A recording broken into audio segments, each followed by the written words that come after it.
13 दिसंबर को गिरफ्तारी, 22 दिसंबर को विधानसभा से सवाल उठाया।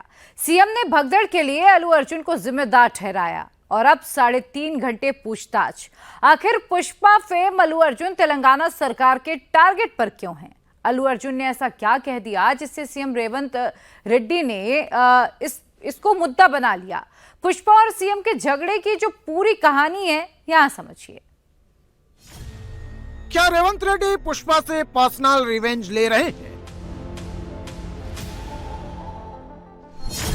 क्या तेलंगाना में सरकार वर्सेज एक फिल्मी परिवार हो गया है?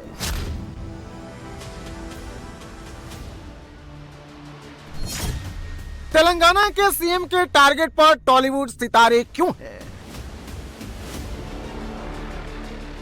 संजय थिएटर भगदड़ केस में अल्लू अर्जुन मुश्किल में है।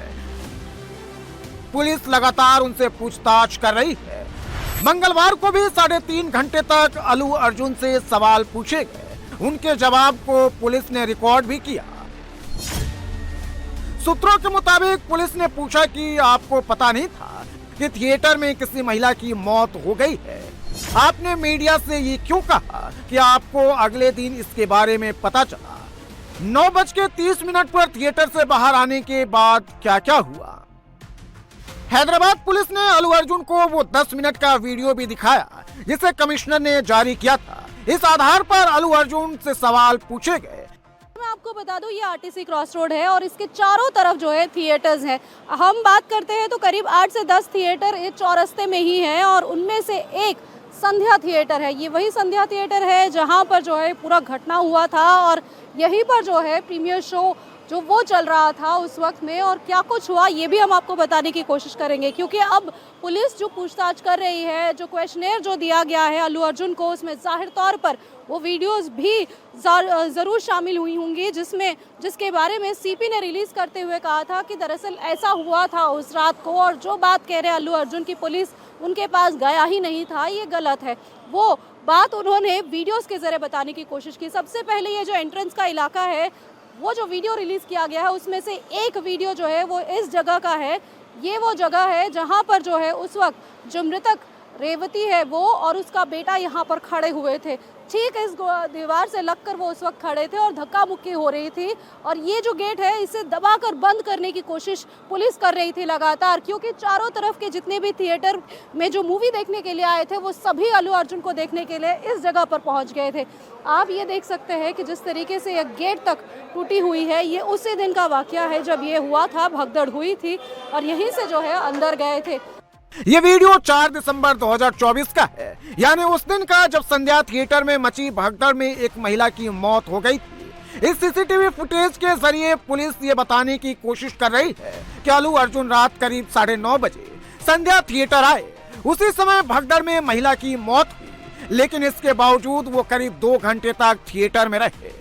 लेकिन अल्लू अर्जुन के करीबियों ने दावा किया है कि पुलिस ने अल्लू अर्जुन को भगदड़ के बारे में इन्फॉर्म नहीं किया, और जहां तक महिला की दुखद मौत का सवाल है तो मौत की पुष्टि तो हॉस्पिटल में हुई। ऐसे में यह आरोप लगाना ठीक नहीं है कि महिला की मौत होने के बावजूद अल्लू अर्जुन 2 घंटे तक थिएटर में रहे। अल्लू अर्जुन ने जवाब दे दिया, पुलिस ने रिकॉर्ड भी कर लिया है, लेकिन पुलिस सिर्फ पुष्पा पर ही शिकंजा नहीं कस रही है, करीबियों पर भी शिकंजा कसा जा रहा है। एक तरफ तो पुलिस अल्लू अर्जुन से पूछताछ कर रही थी, दूसरी तरफ अल्लू अर्जुन के बाउंसर एंथोनी को गिरफ्तार कर रही थी। बाउंसर एंथोनी पर फैंस को धक्का देने का आरोप है। पुलिस का दावा है कि धक्का देने से ही भगदड़ मची। क्राइम सीन के रिक्रिएशन के लिए एंथोनी को संध्या थिएटर ले जाया गया। अल्लू अर्जुन जैसे स्टार जहां जाते हैं वहां भीड़ का इकट्ठा होना नॉर्मल बात है। संध्या थिएटर में जो हुआ उसके लिए अल्लू अर्जुन ने माफी मांगी।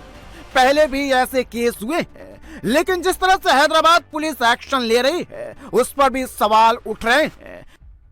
कांग्रेस पार्टी की तेलंगाना सरकार किसी भी तरीके से इसको झुकाना है, इस मानसिकता से, इस इमरजेंसी मानसिकता से काम कर रही है। क्योंकि पहले भी उन्होंने जिस प्रकार से ओवररीच करके गिरफ्तार किया, जिस पर हाईकोर्ट की टिप्पणी और हाईकोर्ट का फैसला आ गया है, उसके बाद जिस प्रकार से लगातार उनके घर पे पथराव होना, जिसमें कांग्रेस का डायरेक्ट लिंक निकल कर आया है। पथराव करने वाला रेवंत रेड्डी जी का करीबी भी है और कोडंगल यूथ कांग्रेस का अध्यक्ष भी है, चुनाव भी लड़ा है उनके टिकट पर। तो इससे स्पष्ट है कि कांग्रेस पार्टी केवल और केवल बदले की भावना से ग्रसित होकर, वेंडेटा पॉलिटिक्स से ग्रसित होकर प्रताड़ित करने के लिए लगातार कर रही है। ऐसे में सबसे बड़ा सवाल है कि तेलंगाना में राजनेता और अभिनेता आमने सामने क्यों है? क्यों सीएम रेवंत रेड्डी के निशाने पर टॉलीवुड स्टार है? तेलुगु फिल्म इंडस्ट्री को मूलतः आंध्र प्रदेश से कंट्रोल्ड इंडस्ट्री के रूप में देखा जाता है। फिल्म इंडस्ट्री को रूल करने वाले 4 बड़े परिवार हैं। दूसरा परिवार एनटीआर परिवार से जुड़ा है, आंध्र के सीएम चंद्रबाबू नायडू से जुड़ा है। एनटीआर परिवार में आंध्र प्रदेश के सीएम चंद्रबाबू नायडू मुख्य भूमिका में है और फिलहाल एनटीआर के पोते जूनियर एनटीआर फिल्म इंडस्ट्री पर राज कर रहे हैं। तीसरी फैमिली नागार्जुन की है। नागार्जुन और उनके बेटे नागा चैतन्य फिल्मों में एक्टिव हैं। तेलुगु फिल्मों के बड़े हीरो वेंकटेश भी इसी फैमिली से हैं। इसके अलावा अभिनेता महेश बाबू की फैमिली भी आंध्र फिल्म इंडस्ट्री में बहुत बड़ा प्रभाव रखती है। इन चारों परिवारों की जड़ें आंध्र से ही हैं। टॉलीवुड सितारों से टसल की एक बड़ी वजह यह भी है कि सीएम रेवंत रेड्डी इंडस्ट्री में तेलंगाना की हिस्सेदारी सुनिश्चित करना चाहते हैं। तेलुगु फिल्म इंडस्ट्री में बीआरएस पार्टी का वर्चस्व बहुत ज्यादा है। केसीआर के शासन में फिल्म इंडस्ट्री को एक तरह से उनके बेटे केटीआर ने कंट्रोल किया। इंडस्ट्री के सबसे पावरफुल लोगों के खिलाफ मोर्चा खोलकर रेवंत रेड्डी स्पष्ट संदेश देना चाहते हैं। मैसेज क्लियर है, इंडस्ट्री ने उनकी बात नहीं मानी तो परिणाम भुगतने के लिए तैयार रहना होगा। इससे पहले इसी साल अगस्त में सीएम ने अभिनेता नागार्जुन के कन्वेंशन सेंटर पर बुलडोजर चलवाकर सुर्खियां बटोरी। थुमुडी कुंटा झील पर इन कन्वेंशन सेंटर 6.69 एकड़ में बना था। झील की जमीन पर अवैध निर्माण के आरोप में इसे तुड़वा दिया गया। नागार्जुन ने इस कार्रवाई पर नाराजगी जाहिर की। एक्स पर लिखा कि कोर्ट केसेस और स्टे ऑर्डर लेने के बाद भी गैर कानूनी तरीके से कन्वेंशन सेंटर को तोड़ा गया। हमने अवैध निर्माण नहीं किया। अल्लू अर्जुन और सीएम रेवंत रेड्डी के बीच में जो टसल चल रही है, उसकी असली वजह तेलुगु फिल्म इंडस्ट्री भी है। जानकार कहते हैं कि तेलुगु फिल्म इंडस्ट्री, जिसे टॉलीवुड भी कहा जाता है, उसका झुकाव हमेशा से आंध्र प्रदेश की ओर रहा है। यही वजह रही कि जब आंध्र प्रदेश और तेलंगाना का विभाजन हुआ, केसीआर के नेतृत्व में टीआरएस की सरकार बनी, तब केसीआर ने भी फिल्म इंडस्ट्री को अपने कब्जे में लेने की कोशिश की थी, क्योंकि फिल्म इंडस्ट्री राजस्व का एक बड़ा जरिया है। अपने कार्यकाल के दौरान काफ़ी हद तक वो इसमें कामयाब भी हो गए थे और उनके बेटे केटीआर के कंट्रोल में पूरी इंडस्ट्री चली गई थी। अब जब तेलंगाना में कांग्रेस के नेतृत्व में रेवंत रेड्डी की सरकार बनी है, केटीआर का कंट्रोल अभी भी बाकी है। पहली बात, रेवंत रेड्डी इंडस्ट्री को केटीआर के कंट्रोल से बाहर लाना चाहते हैं। दूसरी बात, ये मैसेज भी देना चाहते हैं कि तेलंगाना में रहकर अगर काम करना है तो सरकार की बात सुननी होगी। यही वजह है कि शायद सबसे पहले उन्होंने जो तेलुगु फिल्म इंडस्ट्री के बड़े अभिनेता हैं नागार्जुन, उनके कन्वेंशन सेंटर पर बुलडोजर चलवाया, अतिक्रमण का आरोप लगाकर वहां पर उस पूरे कन्वेंशन सेंटर को गिराया गया। उसके बाद अब अल्लू अर्जुन से सीधी टक्कर ली जा रही है। मैसेज साफ है कि अगर इंडस्ट्री के लोगों को, अभिनेताओं को तेलंगाना में रहकर काम करना है तो तेलंगाना सरकार की बात को उन्हें सुनना ही होगा।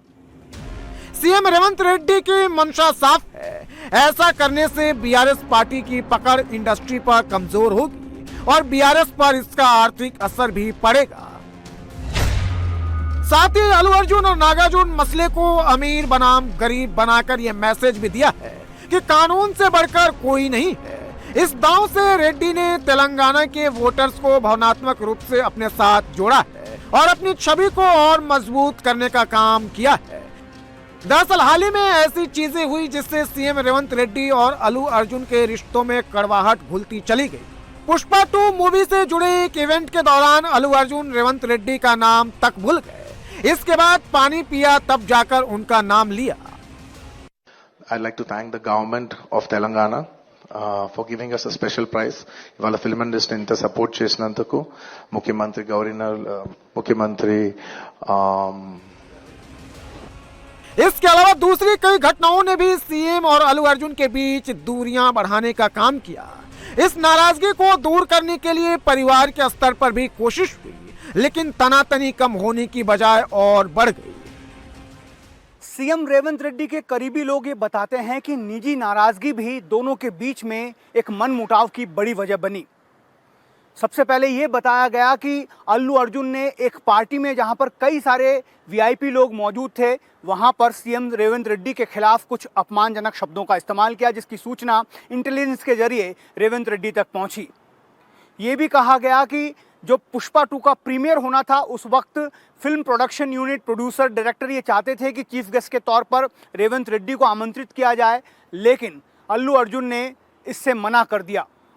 कहा यह भी गया कि जो सीएम की वाइफ हैं रेवंत रेड्डी की और अल्लू अर्जुन की वाइफ हैं, वो भी आपस में बहुत गहरी दोस्त हैं। उनकी तरफ से भी कोशिश की गई कि दोनों के बीच में जो मिसअंडरस्टैंडिंग हुई है उसे दूर किया जाए, लेकिन वहाँ पर भी बात नहीं बनी।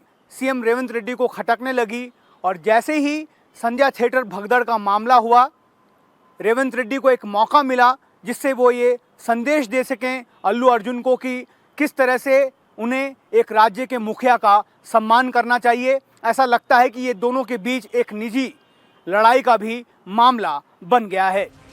इसके बाद संध्या थिएटर में हुई भगदड़ और एक महिला की मौत के मामले को सरकार ने जिस तरह से हैंडल किया, जिस तरह से अल्लू अर्जुन की गिरफ्तारी हुई, कहीं ना कहीं इसे अल्लू अर्जुन को एक सबक सिखाने के तौर पर देखा जा रहा है।